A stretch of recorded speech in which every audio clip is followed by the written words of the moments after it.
Bonjour à toutes et à tous pour cette nouvelle revue de marché du vendredi 9 mai 2014 à 9h30. Donc hier, monsieur Mario Draghi a parlé. Je ne sais absolument pas ce qu'il a dit. J'ai même pas pris le temps de regarder. Je suis un petit peu occupé en ce moment sur plusieurs activités différentes. Veuillez m'excuser. En tout cas, ce que je remarque, c'est que ça a momentanément fait monter les indices boursiers et que ça a fait dégringoler l'euro USD. Donc je voudrais vous montrer une configuration pour les plus débutants d'entre vous que je vous suggère de reconnaître et qui en général est un superbe signal d'achat ou de vente qui marche dans, j'ai pas fait de compte, mais donc je dis ça sans précision, c'est une expression, mais qui marche dans 90% des cas, comme on dit. Lorsque, alors on va récapituler parce que je suis quand même assez content de notre analyse Ishimoku. Voilà, là où on imaginait tous, et moi le premier, que l'on pouvait viser les 1,42 sur l'euro USD, ça fait des jours et des jours et des jours qu'on stagne, même si on avait cassé le range H4, on stagne sur cette limite ici, qui se trouve être la SSB mensuelle à 1,3960. Et donc l'idée était de, puisqu'on était très proche, on était sur les 1,3930, 1,3920, enfin je sais plus exactement combien, l'idée était de laisser casser la SSB en séance, par exemple sur le daily, d'attendre une clôture daily au-dessus des 1,3955, 60. C'était le plan que je proposais depuis plusieurs jours. Et puis si on avait cassé, attendre le pullback. On serait venu s'appuyer de nouveau sur cette droite ou sur une droite de l'Ishimoku qui serait montée de toute façon, qui aurait suivi le mouvement, par exemple Kijun H4 ou Kijun Daily, je ne sais pas.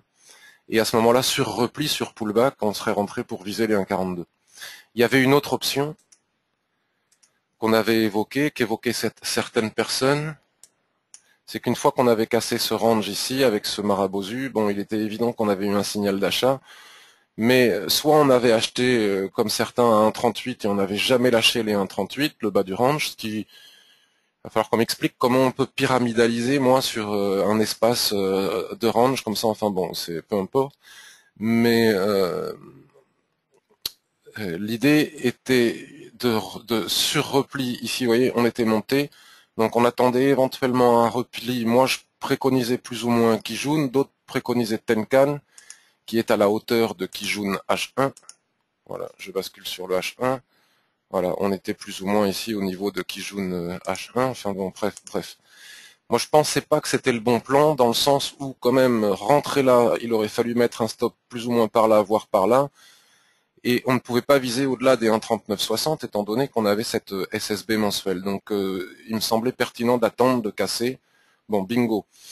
Ça a été la bonne idée, puisque les gens qui sont rentrés ici à 1,3910, bon, ils ont dû se faire plaisir en montant ici. Peut-être que certains ont pris 35-40 pips quand ils sont arrivés sur les 1,3960, puisque c'était une résistance hyper importante, comme on vient de le voir. Ou qu'ils sont ressortis à zéro. J'espère qu'ils n'ont pas laissé courir les pertes suite à la dégringolade signée Mario Draghi. Je ne sais pas ce qu'il a raconté. Bon, enfin, ceci dit, c'est pas non plus la Bérésina. Il n'y a pas non plus péril en la demeure. Vous voyez, on reste quand même sur des niveaux de support. C'est pas, on n'est pas en train de tomber dans les abysses. Voilà, ceci dit, la résistance des 1,3950 n'a pas cassé et il n'est pas impossible que ce soit une zone, quand on re-regarde le mensuel, au niveau des chandeliers japonais, c'est pas joli. Là, déjà, on avait une toupie et une étoile qui n'était pas rassurante. Bon, là, ça monte sans volume. Là, maintenant, on ne peut absolument pas prédire, puisque nous sommes que le 9 mai, mais si jamais cette figure continuait à se montrer baissière, on aurait une configuration au niveau des chandeliers japonais extrêmement baissière, avec la résistance ici qui ne casse pas. Bon, il faudra voir le RSI 21. Bref.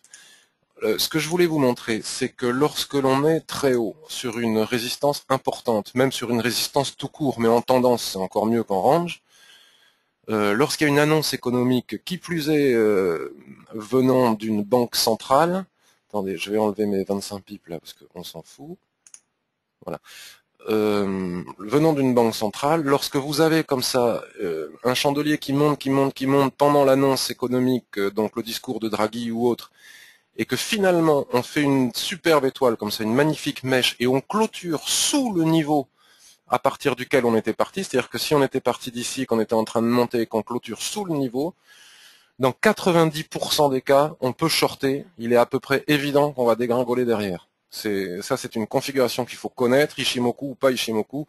Ce genre de configurations sont très baissières. Donc moi, avec mon petit téléphone portable sous le bras, j'avais très peu de temps pour regarder, c'était pas vraiment... quelle heure il était? 11 heures? Bon, je sais plus.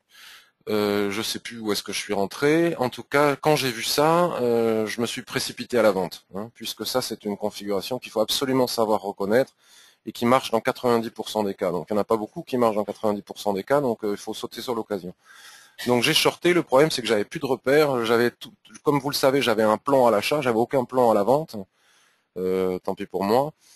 Et donc j'ai shorté, voyant la configuration, mais je savais pas du tout jusqu'où je pouvais aller. Donc à 25 pips, je me suis dit bon allez, juste à l'aveugle, hein, avec le téléphone, je prends mes bénéfices et puis Inch'Allah, quoi. Mon idée, c'est d'essayer de couvrir un maximum mon éventuelle perte sur l'US 30. Donc parce qu'après, donc là, l'euro USD maintenant, qu'est-ce qu'on peut en faire? Pardon. Donc l'euro USD, qu'est-ce que l'on peut en faire? Ben j'en sais rien. Là, ici et maintenant, on voit bien que le nuage H4 est extrêmement mince, donc friable, donc théoriquement facile à casser.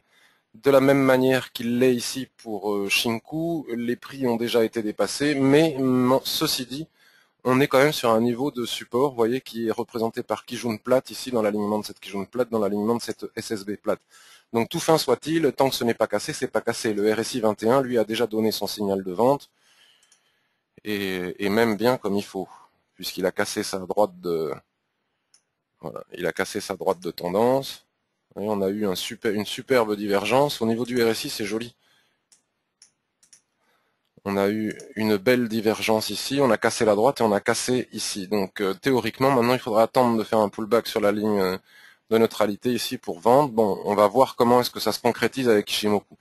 Ichimoku reste malgré tout le premier. Bon, on peut faire des choses comme ça. Si on passe dessous là sur le H4, ça va être compliqué parce que vous allez voir, on a des droites partout après sur les TF normales puisqu'on était tellement haut. Sur le H4, si on casse les 1,38, si on casse les 1,38, on va dire les 1,37,90 ici, là, si on casse les 1,37,90, c'est baissier et on peut shorter théoriquement au moins jusqu'à 1,36,90, prendre 100 pips. Donc ces droites-là, elles viennent du weekly et du daily. Voilà. Donc ici, il faudrait voir où on en est au niveau de Tenkan. On va agrandir. Donc on est sur Tenkan. Donc vous voyez, c'est la zone qu'on est en train de travailler actuellement sur le H4. Et là, on retrouve la même zone avec le plat Tenkan, ici à 1,38. Donc vous voyez, toujours la zone des 1,37,90. On voit bien que c'est un niveau, la SSB ici aussi. Donc 1,37,80, vous voyez. Si on casse un 37,80, bon, le problème c'est que immédiatement derrière, on va se retrouver. Non, on a quand même, voilà, les 100 pips dont je parlais, hein, les 1,36,70 ici, puisque on peut quand même constater que sur le weekly, la tendance n'est pas remise en cause. Ok, on a une résistance majeure ici. Ok, on est en train de construire une étoile filante ici, qui est un signal de retournement. Donc le retournement est probable, le RSI reste haussier et bien soutenu par sa droite de tendance, le retournement est probable, mais il n'est pas acté. Donc on commencera à l'acter lorsque les droites passeront sous les prix, sous Shinku, sous nuage, etc. Si on venait à baisser, on voit que Shinku ici n'a pas de chandelier pour l'embêter, hein. Elle devrait pouvoir baisser donc jusqu'à notre niveau des 1,3570, voire des 1,3664. Donc il y a une possibilité de vente. On peut aussi viser la trend ici. Vous voyez, on va fixer un 37, à peu près on affinera plus tard un 37, un 36,80. Voilà. Si cette zone casse, la prochaine étape, c'est cette droite-là qui est la droite de tendance majeure. Hein. Ici sur les toujours un 35, un 34, etc. Donc maintenant, si on affine un petit peu sur le daily, je passe trop de temps à chaque fois sur la première paire. Si on affine sur le daily, ben voilà, c'est bon, voilà, on ne peut pas ne pas voir, même si on aimerait, on ne peut pas ne pas voir que là, sur les 1,3820, bah, c'est pas mal finalement parce que c'est la zone dont on parle. Donc les prix sont actuellement à 1,3830. Voilà, si on passe sous les 1,38, vous voyez, c'est-à-dire que si Shinku et les prix passent ici, Voilà, sous cette zone, c'est pas propros, hein, mais tiens, ça c'est une nouvelle expression. Si on passe sous les 1,38, ce qui est cette Kijun plate ici, vous voyez, voilà. Bon, effectivement, on a de l'espace pour aller chercher les 1,37 et quelques qu'on vient de voir sur les autres TF. Vous voyez, là, on a 1,37,90, donc, si on passe les 1,37,80, on passe plein de barrières de l'Ishimoku. On passe ce plat Tenkan, on passe ça, on passe ça, on passe tout ça, on rentre dans le nuage. Donc il devient franchement possible de viser les 1,37,22, quoi, vous voyez. Même si c'est pas au niveau des probabilités, si vous le faites, tenez compte du fait, moi je ne sais pas si je le ferai, mais tenez compte du fait que ce n'est pas un pur signal, dans le sens où malgré tout, Shinku devra quand même passer à travers cette Tenkan qui est ici, et bon, il y a des chandeliers, mais enfin c'est jouable, c'est faisable. Donc maintenant que l'on a nos niveaux, on sait qu'il faut casser les 1,37,80 pour aller viser les 1,37,20, à peu près. Donc 1,37,80 c'est où? Vous voyez, c'est quand même bien foutu, encore une fois Ishimoku, là c'est 1,37,90. Donc on sait que, on va dire, allez, 1,37, voilà, 1,37,80, ben c'est la mèche là, c'est pas pour rien. Voilà, on sait que si l'on casse les 1,37,80, on peut venir chercher les 1,37,20. Mais comme je vous le disais, hein, c'est ce que l'on voit sur le daily, ceci dit, il restera de l'obstacle. Donc soit on y va et puis on sort si ça passe pas, soit on n'y va pas et on va chercher quelque chose avec de plus fortes probabilités. Responsabilité, tiens, lapsus. Voilà, maintenant, comme me le proposait Thierry hier, dont le pseudo est barge, puisqu'on n'a pas de signaux swing, on peut aussi parler intraday. Moi, je cherche toujours des signaux à partir du H4. Mais vous voyez, on peut faire des trades à très court terme. Vous voyez, là, on est sur le H1, on voit bien que la zone qu'on vient de délimiter est totalement pertinente, hein, qu'elle soutient les prix. Voilà, donc, excusez-moi, c'est pas très clair ce que je fais. Je repasse sur le H4 si ça l'est. Voilà, là, j'ai le seuil suivant à 1,3781. Là, j'ai un seuil. Là, je peux tracer des seuils aussi au niveau des droites ici. Et ça, je vous le montre jamais parce que je l'apprends dans mes formations aux gens et puis je peux pas tout expliquer sur une revue de marché d'une demi-heure. Mais vous voyez, rien ne vous empêche sur le H1 de faire du très court terme. Donc si on casse ces zones, voilà, on bascule sur le M15 et on a plein de paliers pour aller chercher des 10, des 15, des 20 pips. Ça, c'est tout à fait possible. Moi, je ne le fais pas souvent parce que c'est pas ma tasse de thé, mais rien ne vous empêche de le faire. Vous voyez, il n'y a aucun obstacle sur le M15 en intraday, en faisant bien attention aux clôtures H1, ne pas le faire à un quart d'heure de la clôture H1, mais de préférence après la clôture H1 et en surveillant toutes les clôtures, puisque chaque clôture sur un TF supérieur a plus de valeur qu'une clôture sur un TF inférieur. Vous voyez, si on casse les 1,3780, avant d'aller chercher les 1,3720, on peut venir chercher les 1,3745, puis les 1,3720 qui sont ici finalement. Donc il y a des étapes intermédiaires pour faire du court terme. Voilà, ça c'est très facile avec Ishimoku. Hein. C'est pas parce que je ne le montre pas, puisque je suis à la recherche de signaux H4, que ça n'existe pas et qu'il n'est pas possible de le faire. GBP-USD, ben GBP-USD ne s'est pas écroulé, mais GBP-USD est dans la même configuration que l'euro-USD. On l'a déjà évoqué les semaines dernières. On est sous une résistance majeure du mensuel, vous voyez. Donc tant que ça casse pas, aller acheter sur repli pour être freiné comme on l'a été sur l'euro-USD, c'est délicat. Là, on est sur une zone d'achat, vous voyez, sur Kijun qui fait des superbes paliers, qui depuis un certain temps commence à bien soutenir les prix. Donc théoriquement, on peut acheter pour aller casser et aller chercher les 1,73. Maintenant, on a cette droite ici, à 1,6955, qui est identifiée exactement comme l'euro USD, donc c'est à nos risques et périls. On peut tout à fait acheter ici, par exemple, si ça ne casse pas à 11 heures, avec un stop sous ce plat qui jaune ici, voire même un peu plus bas, et puis viser le nirvana. C'est tout à fait possible, hein, de la même manière que le repli sur euro-USD qu'on avait vu la semaine dernière sur Tenkan. Moi, je préférerais attendre que l'on recasse à nouveau cette droite, ça a déjà été fait ici. Là, pour le moment, on est dans un drapeau haussier. On est dans un drapeau haussier. Théoriquement, c'est un signal d'achat. Théoriquement. Donc on peut acheter ici. Hein. On peut acheter ici. Bon, c'est volatile, hein, le GBP. Il faut regarder s'il n'y a pas des stats. Hein. J'ai pas regardé. Il y en a tous les jours le matin ou l'après-midi. Et puis, mais je préférerais, moi, attendre de casser ici. Vous voyez, on n'est pas à quelques pips près. Voilà, là exactement, nous sommes à 1,6925 et ici à 1,6986, assis quand même un petit peu, mais voilà, si on casse ici, on a un signal d'achat. On peut aussi acheter ici, comme je disais, ou éventuellement attendre de repasser là, quoi. Si on repasse là, on casse le drapeau, c'est un signal aussi. Ok. Donc voilà, il y a des signaux possibles. Bon, après à chacun de mesurer. Maintenant, si on passe sur le daily pour voir, il n'est pas impossible. Hein, le drapeau. Il n'est pas impossible qu'on retrace jusqu'à Tenkan. Hein, donc voilà. Donc si on achète là où on vient de le voir à 1,6928, on peut mettre un stop à 1,6890, qui est pas. Et tant qu'on ne repasse pas sous la base de ce marabozu, il n'y a pas péril en la demeure. Donc on peut acheter au plus bas possible, mettre un stop par là, et puis viser les 1,73. Ou attendre d'avoir un peu plus d'informations. Moi, déjà, je vais attendre la clôture de 11 heures. Parce que ça serait joli comme configuration. Si on fait un joli marabozu, là, on fait une étoile sur la... Est-ce qu'on va aller sur le bas du drapeau? Je ne sais pas. AUD, USD, ben, on a encore une fois eu raison de ne pas acheter... Alors bon, ceux qui ont acheté à 0,92, tout ça, bravo, hein, très très bien.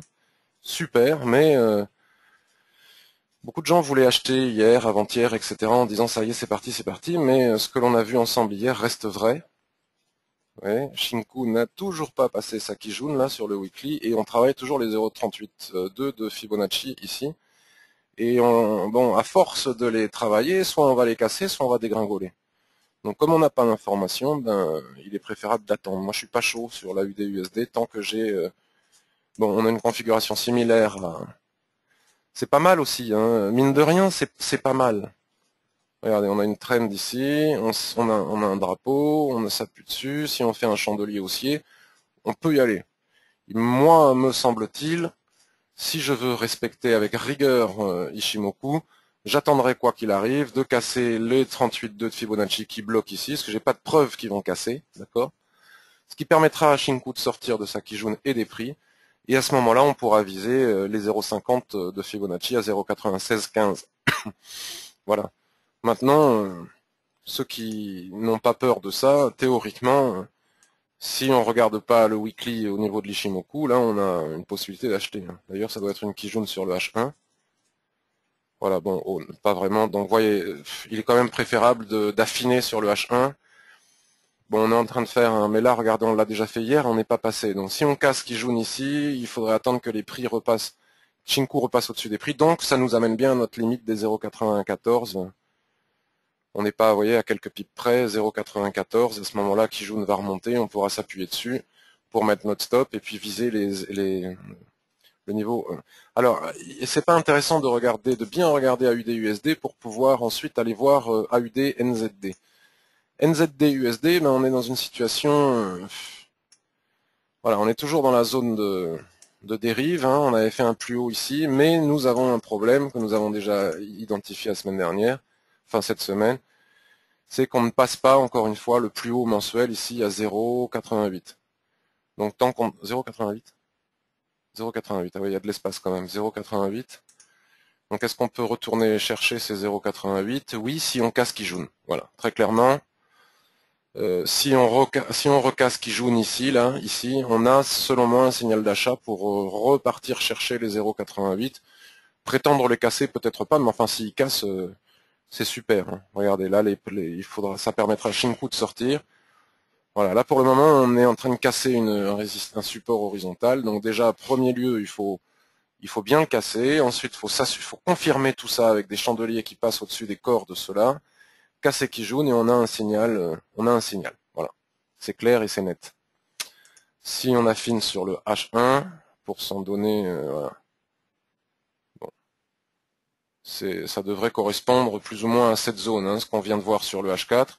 Après, une fois que les prix rentrent dans le nuage, il n'y a pas de problème, hein, on peut trader jusqu'à 0,87, il nous dit ici, puis ici il faudra donc être très méfiant, c'est pas du tout sûr que ça passe, et si ça passe, on va chercher les 0,88, si ça passe pas, on sort. C'est pas des signaux idéaux, c'est pas top. USD-CHF, donc le versant contraire de l'euro USD, donc c'est normal, hein, si l'un baisse, l'autre monte, puisqu'ils sont corrélés parfaitement. Donc voilà, on voit bien qu'ici encore, si on passe au-dessus de cette ligne, des 0,8850, si on passe au-dessus des 0,8850, 0,8826, donc voilà, c'est Kijun. Ici, 0,8850, c'est ici, et là, ce serait parfait, parce que si on passe au-dessus des 0,8850, les prix auront franchi tous les obstacles de l'Ishimoku, seront bien installés dans le nuage sans obstacle, et Shinku aura cassé les prix Kijun et Tenkan, et on pourra viser les 0,89, puis les 0,90. USD JPY, Yen, n'en parlons pas, ça ne bouge pas, vous voyez, on est toujours dans cette zone de dérive latérale, avec des triangles, enfin les droites, on voit qu'elles ne servent pas à grand chose, donc moi je vais rester sur mon rectangle qui me paraît super pertinent, bien qu'on puisse s'amuser à faire des petites choses comme ça. Voilà, sur le H4. Et là, on est à 101,50. Ici, 121. Donc, vous voyez, ici encore, si vous basculez sur le M15, vous avez une possibilité de trading à très court terme. Ben finalement, non. Si on avait été si on passe, c'est ça. Si on passe sous cette droite-là qu'on vient de dessiner sur le daily, si on passe sous cette droite à 101, on va dire ici 101, en dessous de ces chandeliers, 101,45, hop, on peut trader à court terme et viser les 101,25 avec facilité. Prendre 25 pips. C'est comme ça qu'on trade à court terme avec Ishimoku. Je ne le montre pas. Les autres paires en yen, ben, selon moi, je répète toujours la même chose, mais on les oublie tant qu'on n'a pas d'orientation de l'USD JPY. Donc forcément, si en cours de séance, le GBP monte, ça va monter un petit peu. Euro USD, vous voyez, il est monté un petit peu, puis finalement, il se retrouve toujours dans le sens de l'USD JPY et il nous donne des faux signaux. Donc on attend. Alors, US30.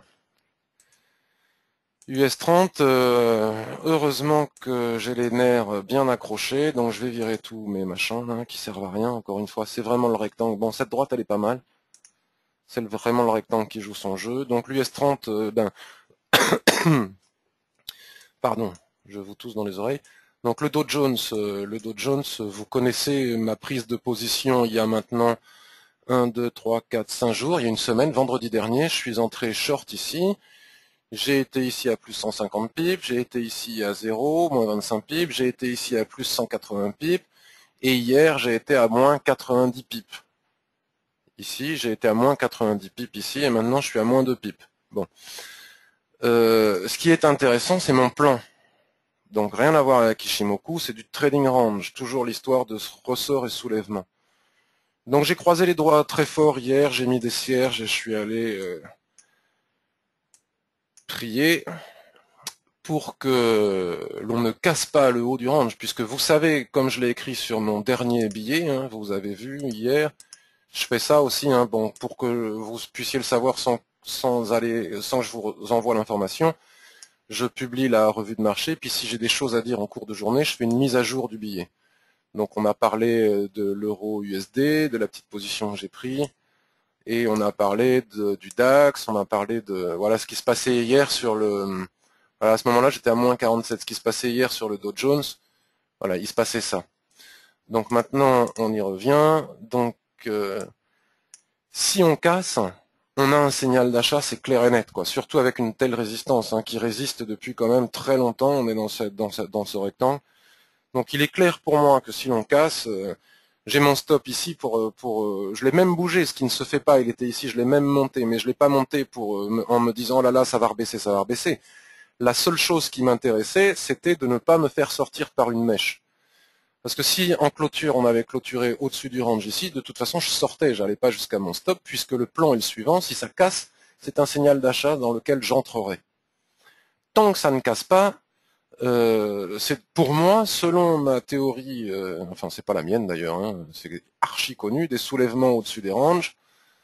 Donc là, j'ai bien mon soulèvement. Donc là, nous avions encore hier une nouvelle opportunité de vendre, d'accord. Bon, moi je suis déjà dedans, donc je vais pas revendre.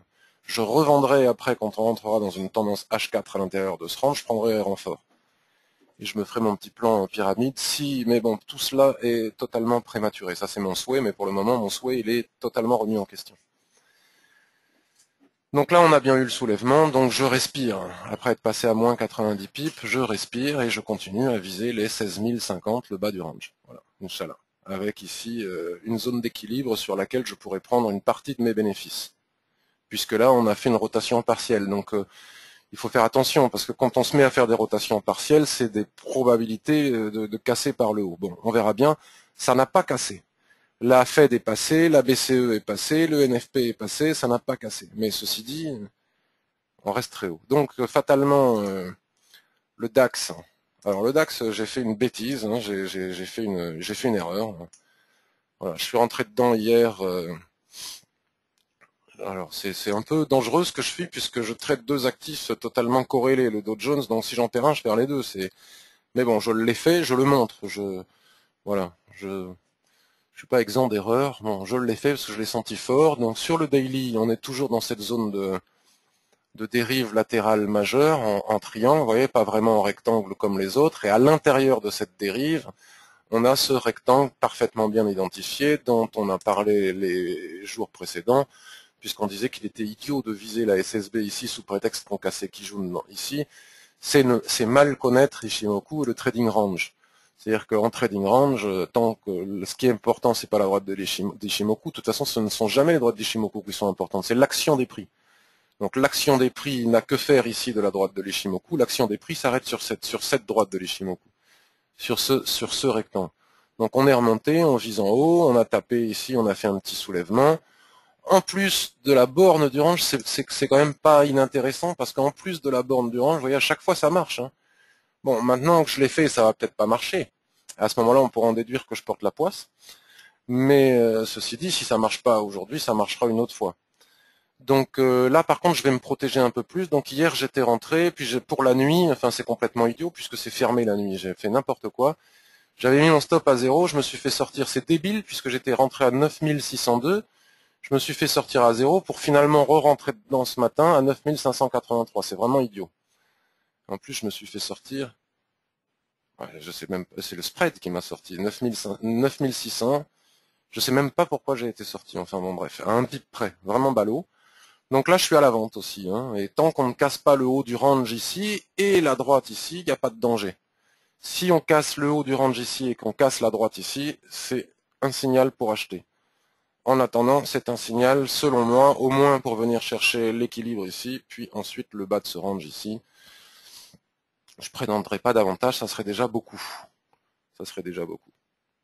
Donc notre ami le CAC, il a essayé hier de casser ses 4500 points. Vous savez que je suis à l'attente de casser les 4500 points pour acheter et viser les 4800 que l'on a déjà vu maintes fois sur le mensuel. L'objectif que nous donne ici l'Ishimoku avec des étapes intermédiaires à 4600 et quelques, etc., etc. Ça, c'est l'objectif final.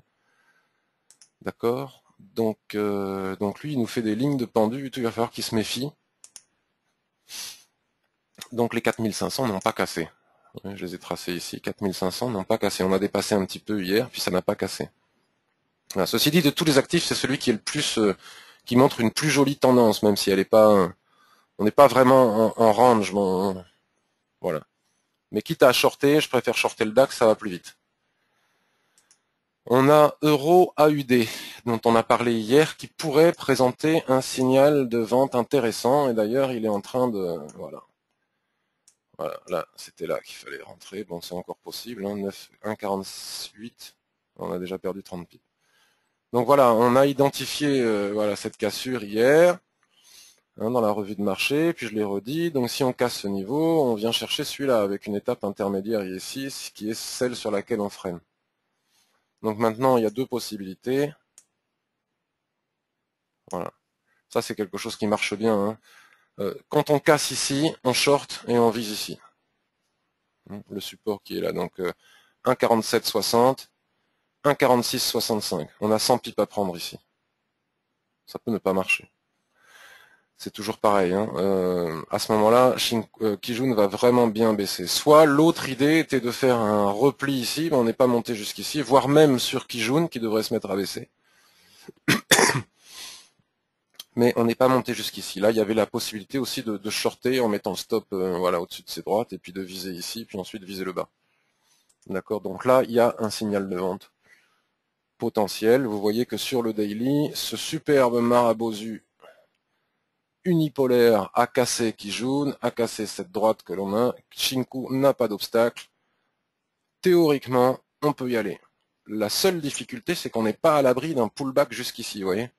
C'est ça qu'il faut mesurer.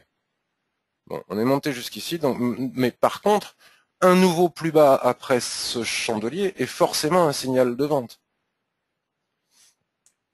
On a du support à 1,4730. Donc sous les 1,4730, on a les 1,4673, mais on peut déjà rentrer dès la cassure de cette droite sur le H4 ou sur le H1.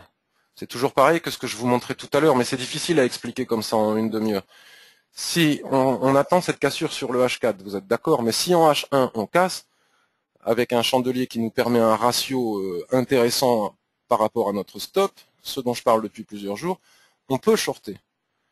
Par contre, si on short, admettons que là on aurait cassé à 10 heures, c'est pas le cas. Si on short à 10 heures et qu'à 11 heures on n'a pas atteint l'objectif et qu'on est en train de repasser au-dessus, il faut sortir sans état d'âme. Parce que cela veut dire que la clôture plus importante de 11 heures sur le H4 ne confirme pas le signal. C'est toute la difficulté d'anticiper sur des TF inférieurs. C'est une gymnastique qu'il faut connaître, mais ça s'apprend. Voilà. Donc signal sur l'euro AUD s'il se passe quelque chose ici. Donc les métaux, bon, il n'y a rien à dire, hein, on est toujours dans le ventre mou de ce rectangle weekly, et puis on ne casse pas la zone d'équilibre. Donc s'agit-il d'une rotation partielle pour venir exploser ici? On ne sait pas. En tout cas, si on passe dessous, on clôture. Et là c'est important d'attendre la clôture weekly, parce que regardez les mèches qu'on a eues en séance. C'est exactement l'exemple que je viens de vous donner. C'est exactement l'exemple que je viens de vous donner. Cette mèche sur le daily signifie qu'en daily, on casse réellement en clôture, on casse cette droite. Ceci dit, en weekly, on repasse au-dessus, donc il faut sortir. Parce que la clôture du weekly prime sur la clôture du daily. Bon, c'est un peu complexe à comprendre peut-être, mais ça s'apprend.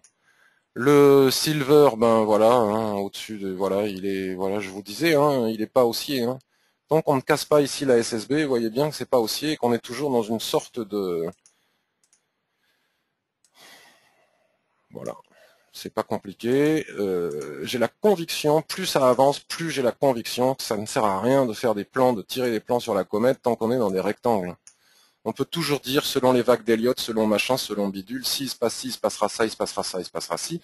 Peut-être, mais moi, je préfère ne pas perdre de temps, être ultra basique et simpliste, plutôt que de faire des analyses compliquées. Tant qu'on est dans un rectangle comme ça, je ne me pose même pas la question de ce que va me raconter Elliott, Ishimoku ou le chartisme. Si on casse ici, c'est baissier. Si on casse ici, c'est haussier. Point final. Pour le moment, on est au milieu, donc ça ne m'intéresse même pas. Éventuellement, si je fais un ressort ici, j'achète. Si je fais un soulèvement ici, je peux vendre. Voilà, ouais, c'est simple. J'ai rien repéré d'autre, mais c'est déjà pas mal. Donc si on récapitule, bon ben on a des signaux en attente toujours, hein, ici, silver. On a le CAC 40, bon ben s'il casse les 4500 en clôture daily, hyper important. Et à condition aussi que les Américains, les indices américains cassent aussi, puisque ça m'étonnerait que le CAC 40 y aille tout seul. On a le DAX ici avec ce soulèvement hier qui était peut-être possible de mettre à profit pour vendre tant qu'on est dans le rectangle. Je suis pas en train de dire qu'on change de tendance, mais on trade le rectangle. Voilà, donc là je suis à 12, on verra bien ce soir. Nous avions hier, donc ça je vous rabâche les oreilles avec, mais nous avions hier une possibilité de vente sur le soulèvement ici. Hein, on n'est pas obligé de le faire. Bon, ça serait super de casser cette droite, vous voyez, elle nous embête un peu. Là ça s'accélérerait sans doute. On a euro AUD, si on casse ici ou si on vient faire un repli ici. Donc que l'on peut anticiper sur le H1 de la manière que je viens d'indiquer. On a euro USD pour les plus agressifs, les plus intrépides et ceux qui, voilà, qui n'ont pas peur d'y aller. Ben on a ici la possibilité de vendre en intraday où on peut viser les 1,3720 comme nous l'avons vu au début, puisqu'on sera passé sous ces droites, blablabli, blablabla. Voilà. GBP USD, ben regardez, hein, on a la possibilité à 11 heures. Bon, mais là c'est pareil, 10 heures. 10 heures, clôture H1, on fait bien d'attendre. Ce serait ballot, malgré mon plan là, ce serait ballot de rentrer avec tous ces obstacles de l'Ishimoku. Donc on voit bien que le bon plan, c'est d'attendre la cassure. C'est Ishimoku qui nous le dit. Si sur le H1 on était au-dessus des obstacles, on pourrait y aller là maintenant. Mais Ishimoku nous dit d'attendre de casser Tenkan ici, voilà. Et si on casse les 1,6853, on peut déjà viser les 1,6989, ça sera déjà bien. Et si on casse les 1,70, on peut viser les 1,73. Donc là, on a une forte possibilité de... Voilà, mais attendons, le RSI est haussier. AUD-USD, ben, ce que j'en pense, c'est que il est bloqué sur le weekly. NZD-USD, on a vu. USD-Japon, on a vu. Les indices, on a vu. Euro-AUD, on a vu. Et le dernier que l'on... Voilà, AUD, NZD, ne vous emballez pas trop vite si vous suivez les forums qui vous disent d'acheter l'AUD USD. Enfin, vous faites ce que vous voulez, hein. Mais l'AUD... Alors, il y a un truc que j'ai pas vu, que j'ai vu grâce aux analystes, encore une fois, de Daily et Fix. J'aurais pas été capable de voir ça tout seul. Qu'est-ce que c'est qui... attendez. Voilà, c'est ça. C'est bien vu, franchement, fallait le voir. Voilà. Voilà, ils ont tracé une droite comme ça, qui est la borne haute de ce canal, et qui passe ici, vous voyez, et qui freine les prix au milieu du range. Alors là, j'ai dit bravo, parce que je n'aurais pas été capable de voir ça tout seul. Enfin, des fois, on voit des choses, des fois, on les voit pas. Bon, vous voyez, on peut décaler un peu. Mais les prix sont venus, malgré qu'ils soient dans ce range, ils sont venus taper cette droite et ça leur a permis de rebondir. Alors ça, franchement, bravo. Franchement, bravo. Il n'en empêche pas moins que ça a permis un rebond ici sur la zone d'équilibre, mais ce n'est pas parce que ça a permis un rebond sur la zone d'équilibre que ça veut dire qu'on va aller chercher les 1,15. C'est peut-être, mais je pense qu'on ne peut pas le dire tant qu'on ne casse pas cette résistance, ça me paraît, cette résistance, ça me paraît évident. La réalité, c'est qu'à chaque fois qu'on a fait un soulèvement, on est venu taper le bas. Hein, sauf ici, où au moment où je commence à vouloir y aller, on fait des rotations partielles. Le marché est vraiment coquin avec moi. Ceci dit, vous voyez, on est monté en haut ici, on fait, voilà, il va falloir, rien n'indique qu'on va pas se retrouver en bas ici dans quelques jours. Hein. C'est pas parce qu'on fait une rotation comme ça qu'on va pas se retrouver en bas. Hein. Ici, vous voyez, bon, là, on faisait jusqu'en haut. Bon, franchement, les fois d'avant, on y est allé en ligne droite, donc là, c'est pas de chance. Voilà, donc les acheteurs d'AUD-USD, très bien, mais enfin, méfiez-vous de ce niveau. Méfiez-vous de ce niveau. Voilà. Donc, je vais voir si vous avez des questions. Waouh, nous sommes très nombreux ce matin, c'est super, ça me fait très plaisir. Salut Romain, très très très content de te lire. Voilà, je suis très content. Romain, c'est Lolka, c'est grâce à lui qu'on a un superbe forum et qui m'aide beaucoup parce que je suis un peu nul en informatique, donc des fois quand vous avez des questions, je vais voir Romain. La pyramidalisation soi-disant inventée par Nicolas, mais bien sûr, personne n'y avait pensé avant lui. Je ne sais pas s'il dit qu'il l'a inventé, mais il aime bien le faire. Mais dans un range entre 1,38 et 1,39, prendre plein de positions sur la borne basse des 1,38, ok, mais est-ce qu'on peut appeler ça une pyramidalisation? Enfin, peut-être j'ai pas vu le graphe. Une pyramidalisation, c'est quand on a une tendance haussière et qu'à chaque fois qu'on fait un repli, on s'appuie dessus, on prend un nouvel achat, on met le stop à 0 du premier achat, puis à chaque fois qu'on a un nouveau repli, on prend... Là, on a une pyramidalisation dans une tendance, mais une pyramidalisation dans un range, j'ai jamais vu. En tout cas, bravo, il a gagné beaucoup de sous. Je vends les rebonds de Euro GBP depuis 2 mois, mais je me demande si on n'arrive pas sur un gros support. Alors, Euro GBP, on va le regarder 2 secondes, puisque je l'ai mis à l'écran pour un copain il y a quelques jours, paire que je ne traite jamais. Tiens, le SP500 aussi, le SP500 n'a pas cassé hier, donc ça c'est bon signe pour mes ventes. L'Euro GBP, j'aime pas trader cette paire. Donc Euro GBP, on va se mettre en daily. Bon, là, voilà, tu te demandes bien, hein, là, regarde, tu as un support, tu as un superbe support, c'est pas propre comme tendance, hein, regardez-moi ça, j'aime pas cette paire, mais bon. Là, on a un support très bien identifié, hein, pas besoin d'Ishimoku, on voit bien qu'on a un support sur lequel on est en train de taper. Voilà, c'est très simple. Donc s'il casse, la prochaine droite c'est celle-ci. Pourquoi est-ce que je l'ai tracée? Simplement, sans doute parce qu'on doit la trouver sur le weekly. Ouais, c'est extrêmement facile Ishimoku, voilà le prochain support. C'est vraiment facile. Donc là, tu as un support sur lequel on est en train de s'appuyer. Soit tu prends tes bénéfices ici parce que c'est un beau support et que tu as bien pyramidalisé et que tu as bien gagné de l'argent. Soit tant que ça baisse, il n'y a aucune raison de couper les gains. Hein. Tant que ça baisse, tu laisses courir. Puis si ça passe pas, tu sors. Là, ça semble passer. Après, c'est pas parce que ça semble passer maintenant qu'on va pas faire une mèche comme c'est si bien le faire l'euro GBP. Et à ce moment-là, tu vas chercher le support suivant. Voilà. Et si le support suivant casse, eh ben, tu as la droite ici. Et puis tu dois en trouver d'autres sur le mensuel. Donc pas de panique. T'es dedans, reste-y. Ah oui, tu m'étonnes que c'est un support de taille. C'est une SSB mensuelle dans l'alignement d'un plat qui jaune. Donc effectivement, résiste le support majeur. S'il casse, c'est la bérésine. Hein. Si le support casse, ben, le prochain support, il est à 1,7850. Donc tu vois, tu as de quoi gagner beaucoup de sous. Puis 1,73, ouais, faut pas se poser de questions. Hein. Je vous le montre tous les jours, les droites de l'Ichimoku marchent très bien. Le RSI 21 est baissier. Voilà. Bon, après, en mensuel, on est quand même dans une configuration latérale. Donc il n'est pas impossible qu'on descende jusque-là. Mais bon, là, tu es effectivement sur un gros support. Donc tu le traces.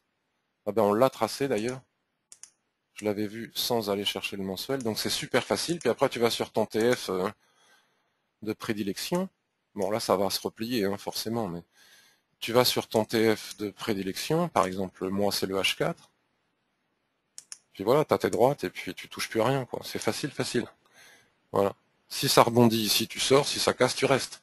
Si ça casse, qu'on fait un mesh, qu'on repasse dessus, tu sors. Voilà. Mais là, il faut pas couper les gains. Hein. Tant que ça baisse, voilà, il n'y a aucun signe de retournement pour le moment. Tu surveilles les chandeliers japonais. Si on fait des marteaux ici, si on fait des doji, des je sais pas quoi, moi, des haramis, des avalements, ben tu sors. Mais là, il n'y a aucun risque pour le moment. Pour le moment, ça descend. Donc tu verras bien, tu te fies avec la lecture des chandeliers japonais, puis éventuellement tu peux rajouter les volumes aussi, ça va te donner un... Non, c'est pas ça. Ça va te donner une indication supplémentaire. Comment voulez-vous que je vende des formations si j'explique tout comme ça gratuitement? Bon voilà, il n'y a pas de volume, donc c'est plutôt bien pour des ventes. Tu vas voir ici, les volumes vont réagir. Si les volumes se mettent à réagir fort ici sur ce support, et qu'on fait des chandeliers, des lignes de chandeliers japonais de retournement, tu sors. Si les volumes n'augmentent pas et qu'on descend tout bas, ben, tu restes en position. Bon, allez, je prends une ou deux autres questions. Toi qui es un trader pro, je ne suis pas un trader pro, je suis un amateur, j'ai un autre métier principal et le trading met du beurre dans mes épinards. Depuis pas mal de temps. Saurais-tu répondre à la question concernant le taux d'imposition? Non, puis c'est pas ici que je vais le faire, Gérard. Éventuellement, tu peux le poser sur le forum, peut-être que d'autres le feront. C'est 33%, je crois, ou un truc dans le genre, c'est les... Voilà. Je sais plus combien je paye, moi. Je suis le seul idiot du monde à bien aimer payer des impôts, donc je regarde pas vraiment. Bonjour Patrick, tu joues les cassures et pullback en clôture avec quelle unité de temps? Ben toutes les unités de temps, en particulier le H4, mais comme je viens de le montrer tout à l'heure, ça peut aussi être en anticipant sur le H1 ou le M15. N'hésitez pas à poser des questions de ce genre sur l'utilisation d'Ishimoku, parce que ces revues de marché sont des revues de marché, en aucun cas des cours sur l'Ishimoku. Mais par contre, je réponds volontiers, et les copains répondent volontiers aussi sur le forum que l'on a mis pour ça. Et aussi, j'anime des formations, du coaching à l'heure, etc. à très bas coût, et je peux vous apprendre plein de choses en très peu de temps et à un prix très limité. Une cassure de Tenkan peut-elle être considérée comme un signal d'ouverture de trade? Ça peut l'être, en effet, Gérard, tout à fait. Tout à fait, pour viser Kijun ou pour viser plus bas, ça peut absolument l'être, tout à fait. Stade GBP à 10h30. Merci beaucoup Thierry, ça c'est une information hyper importante. Paul nous dit la même chose. Voilà. Pour faire du scalp sur la livre, d'accord. Peux-tu redonner les corrélations entre les niveaux de Fibonacci et les droites de l'Ishimoku? Donc tu as ça sur le forum. Voilà. Sur le blog carrément. Voilà, ici, tu trouveras la réponse à cette question en allant voir les tutos totalement gratuits et complets que j'ai écrits, notamment sur Kijun-sen, qui m'expliqueront la corrélation entre les niveaux de Fibonacci et la Kijun en particulier, qui, dans 95% des cas, représente le 0,50% de retracement de Fibonacci. Tenkan est aussi un excellent outil sur le daily pour voir le surachat et la survente. Il y a plein de choses. Hein. Sur le dos, as-tu eu un ressort en daily? Oui, on a eu le ressort en daily, absolument, comme je l'ai montré tout à l'heure. puisqu'on a fait une mèche au-dessus de la borne haute du range et qu'on a clôturé dessous. C'est donc un soulèvement, pas un ressort, c'est un soulèvement.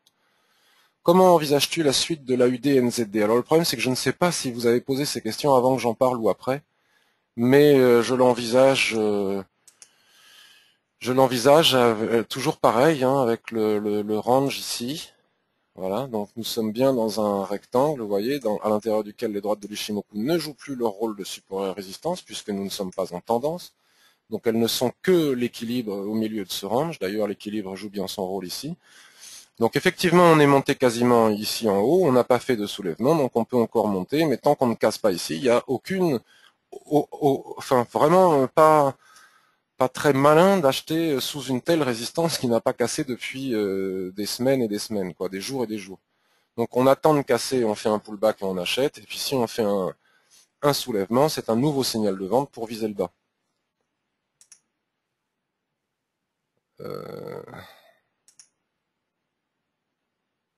Oui, l'or, il est très intéressant sur certaines conditions, oui, tout à fait. Bon, pour le moment, il est toujours dans le ventre mou du range, hein, l'or.